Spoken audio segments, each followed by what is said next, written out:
ಮಹಾರಾಷ್ಟ್ರದಲ್ಲಿ ಮಹಾಯುತಿಗೆ ಬಹುಪರಾಕ್ ಮತದಾನೋತ್ತರ ಸಮೀಕ್ಷೆಯಲ್ಲಿ ಎನ್ಡಿಎಗೆ ಹೆಚ್ಚು ಸ್ಥಾನ, ಅಘಾಡಿಗೆ ಆಘಾತ ಎಂದ ಸಮೀಕ್ಷೆಗಳು.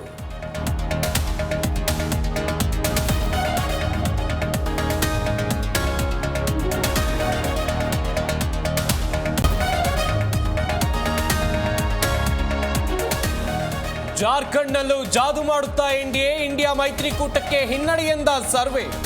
ನವೆಂಬರ್ 23ಕ್ಕೆ ಎಲ್ಲದಕ್ಕೂ ತೆರೆ.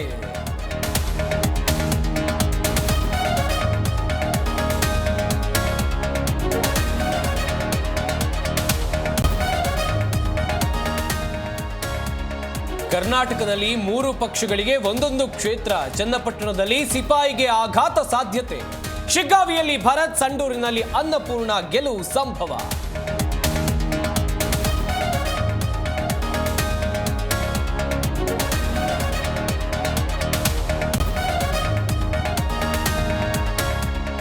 ಸಮ್ಮೇಳನ ಅಧ್ಯಕ್ಷರಾಗಿ ಗೊರಚಾ ಆಯ್ಕೆ. ಕನ್ನಡ ಸಾಹಿತ್ಯ ಪರಿಷತ್ ಅಧ್ಯಕ್ಷ ಡಾಕ್ಟರ್ ಮಹೇಶ್ ಜೋಶಿ ಘೋಷಣೆ.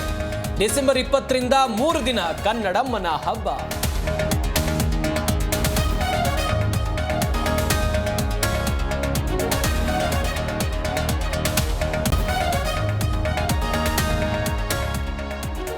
ಮಣ್ಣಲ್ಲಿ ಮಣ್ಣಾದ ನಕ್ಸಲ್ ನಾಯಕ. ಅಣ್ಣ ವಿಕ್ರಮ್ ಜೀವಂತದ ಭರವಸೆಯೇ ಇರಲಿಲ್ಲ, ಪೊಲೀಸರ ಕಿರುಕುಳವೂ ಇರಲಿಲ್ಲ ಎಂದ ವಿಕ್ರಮ್ ಸಹೋದರ ಸುರೇಶ್.